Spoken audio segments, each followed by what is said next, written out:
In this world of technology, things are ever changing, rearranging. You need someone to help you out. I know someone who can. Come and take a journey with me as we go through the land of technology.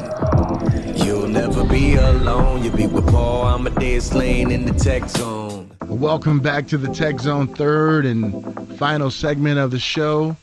Thank you so much for tuning in and staying with me. We talked about resilient technology, and we talked about the weird weather that we're having throughout the world. And yeah, pretty interesting, isn't it? But I wanted to end the show on something very, very, very serious that has a lot of us on edge, and that's the tariffs, or we can call it for what it is, taxes. What it means for you and I, what it means for businesses out there. Have we really entered a trade war with China? And if so, how is this going to affect you and I? Well, my next guest is going to join us and to give us her insight. I always love talking to her. She's one of the bright minds when it comes to technology and policy, and just an all-around great human being. So without any further delay, let's bring on our very, very special guest to talk taxes. I'm so happy to have my next guest with me. She is just an amazing person who knows a lot about tech and policies out there from the Consumer Technology Association, Bronwyn Flores. Bronwyn, how are you? I'm all right. It's getting to be a crazy week here with what looks like is going to be close to a trade war with China. And Bronwyn, I remember when I reached out to you last week, I was like, Bronwyn, let's talk about tariffs. She's like, well, let's wait a little bit, because I think everyone was hoping to be optimistic, right? That everything was maybe stay the same or even get a little better. But when it dropped, the news, I mean, everybody's like on eggshells right now, especially here in California with a lot of startups and tech companies out here. Is it real concern we should have, or are we making a mountain out of a molehill? No, it's a real concern to have. Last week, people, especially in the business community who are so widely impacted by this, wanted to remain hopeful, but you see the president wanting to be very firm on China, and the things that he's tweeting are quickly becoming real policies. We've already seen the Chinese delegation come and leave. Not quite sure how much was accomplished last week, but you can bet that we're going to see even more retaliation from China. The U.S. Trade Representative, which is that federal office that manages all this, at any time today is saying that they're going to have another list of tariffs. So if last week going from 10% to 25% on really majority tech products is on that list, now we're going to get even more. This is real. It's certainly going to impact startups and small businesses, really all businesses. And that price is just going to be passed on to the consumer. These businesses have been trying to absorb these costs since about October of last year, and it can't be swallowed anymore. So consumers will be paying more. And Bronwyn, you brought up a very good point about policy by tweet. And looking at some of the Twitters out there that have been tweeted, when the president says that he wants China to pay their fair share, and all the experts say, okay, this is going to be passed on to the consumers, what is the president not getting, or is he not listening to advocacy groups as like yourself and other people in his administration? What is the problem? What is the disconnect that he knows something that we may not know?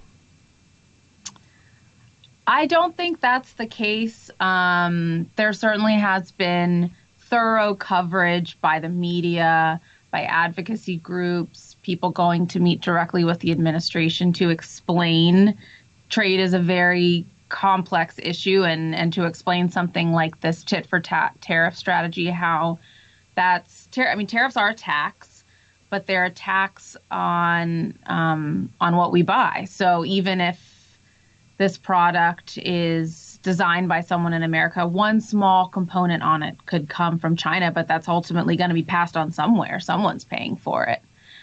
So yes, is the U.S. getting money from these tariffs? they are, the U.S. is, but that money is coming predominantly from American businesses now. I don't know if it's just maybe rhetoric that the president loves to have these kind of like one-liners, a real like rallying slogan, and just me as I love Twitter.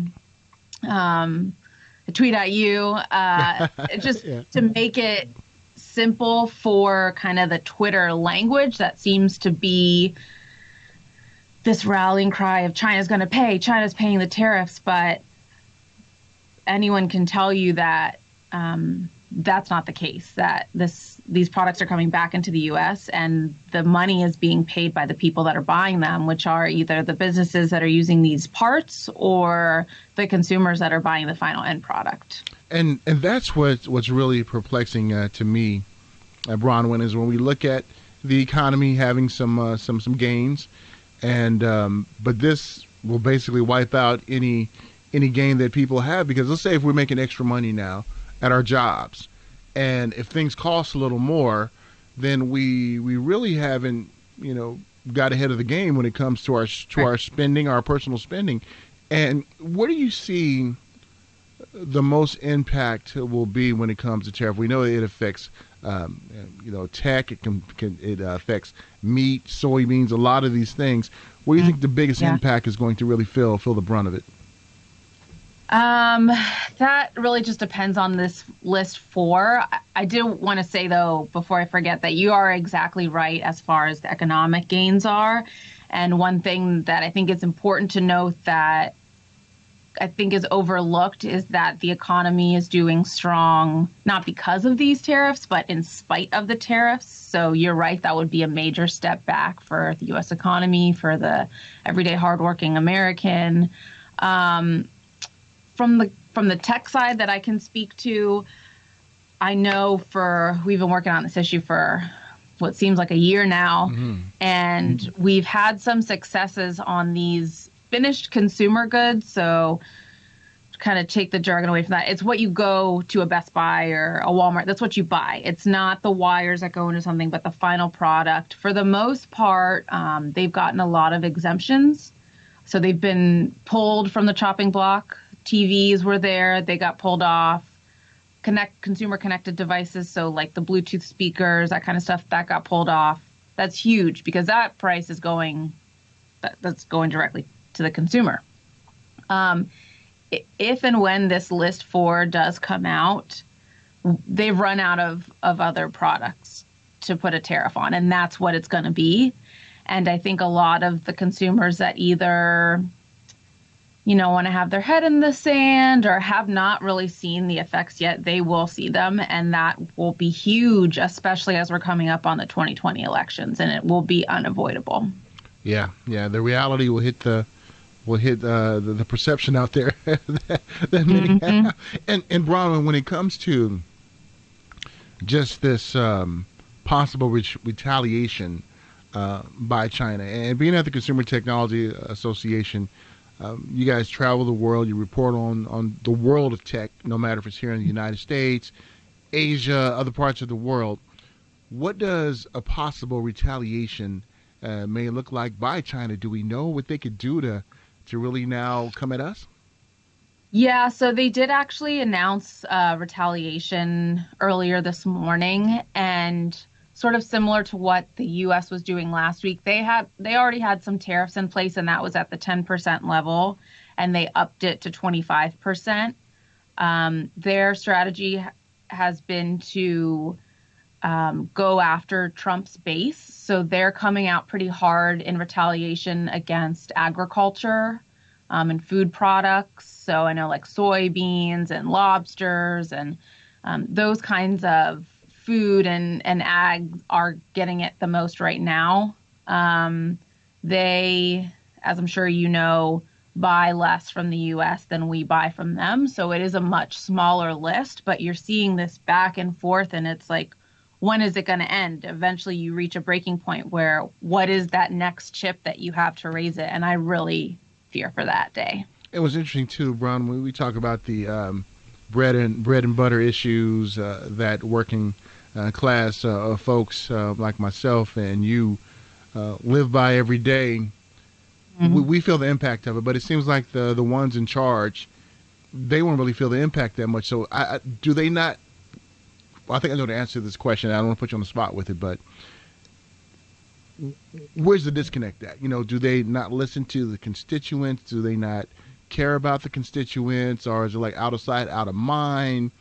From what you're hearing from ones in the tech world and the startup companies out there complaining about what's going on, are they just turning a deaf ear to it?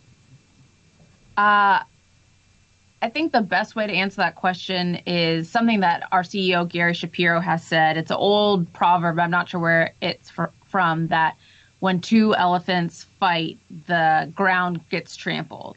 So the two elephants in this case would be the U.S. and China, which I think are predominantly, they want to be leaders, especially in the tech area, and are very much putting, I think, ego first here. They want to be very strong. They want to be seen as very strong in their country. And we're the ground, the small businesses, the everyday consumers. And it's this longer term view of how are we going to beat the other, and we're kind of the chips or the pawns in the meantime. Even the president's economic advisor, Larry Kudlow, conceded, admitted, agreed, I don't know what the word you want to use, but just this past weekend that, yep, both sides will suffer. When you say that so casually, both sides, that's me and you, that's everyday people, we will suffer. So when you hear even the administration admitting that, it, on one hand, that they understand your messaging, but it's very disturbing because then that the concerns of the everyday people have been pushed aside for what's viewed as this longer strategy of beating China. Yeah, they seem to have this very cavalier type of attitude. How will this affect all the great work that CTA is doing out there to really talk about innovation worldwide? We look at the two elephants metaphorically. Other parts of the globe are going to feel the impact of this struggle? Oh, yeah. The whole global economy. I mean, it's one thing to talk about the U.S. and China. I've even got an economics lesson just working on this issue day in and day out. But if, for instance, I was talking to one of our member companies that's in the sort of the smart home security area. They work a lot with sensors and circuit boards and telecoms infrastructure. And they saw the writing on the wall. When their lease was up for their Chinese factory, they shut it down. They had to lay off thousands of people, which is, one thing to say about how the Chinese economy would suffer, but a whole nother thing for their business model. People they had worked with that knew their product, that could get it out quickly. So instead, they are opening up a new factory in Mexico. They anticipate that next month they'll be rolling out their first product. That's if all of the training goes well. They had to hire thousands of new people, have to train them on something that they've never worked on before, have to deal with all of those supply chain issues. So that's just one company in one country of an example. It's a huge setback for these countries. If the point is to change the buying and the manufacturing behavior of these companies, that's millions and millions of dollars and months of wasted time that these companies could be making new product or hiring more people. It's going to be a long, rough week. Wow. And Bronwyn, we're glad that we have you guys on the front line there keeping us informed about what's really going on, because sometimes when it comes to media reporting, no matter what part of the aisle that different organizations lean towards, sometimes it gets slanted or not even reported on enough. And that's why I love going to you for the source of what's going on, and you can keep us abreast of what's going on. Anything else you'd like to share with us before I let you go? Yeah, actually, for reaching out to California here, and mainly a tech audience, but really for anyone that's interested, we are part of a coalition that's tech, retail, ag, the whole gamut really of everyone being affected. And they put out great monthly reports and also by state of how much it's costing you, no matter where you live or what area you work in. It's called tariffshurt.com. They do a monthly tariff tracker.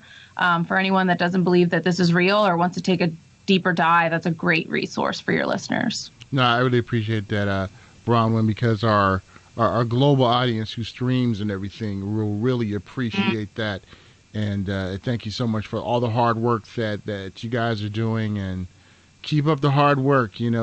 Gosh, it will not be in vain. I think having you guys in our corner to help out, to advocate, and to get cooler heads to prevail, I think it's going to go a long way. I think it's going to be a long week this week, but I think silver lining is out there, my friend.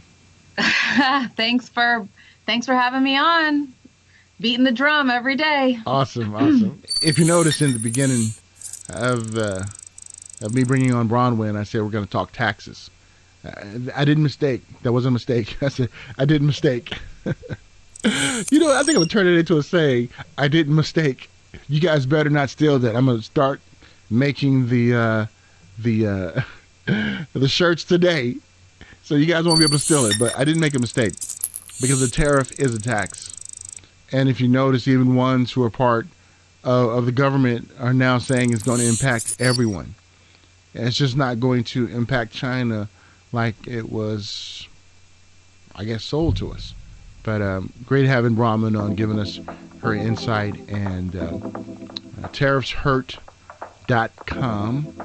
That's a good website to go to see how tariffs are impacting ones locally. And just a great website to check out. All right, so that'll be our show today. We thank Bronwyn Flores for joining us from the Consumer Technology Association. Patrick Sherwin from GoSun, talking about resilient technology. And don't forget, if you go to my social media, my website, you can find out how you can be a part of this campaign that they have going on and supporting a great cause. All right, until next time, take care, folks. I love you all. Take care. In this world of technology, things are ever changing, rearranging. You need someone to help you out. I know someone who can. Come and take a journey with me as we go through the land of technology.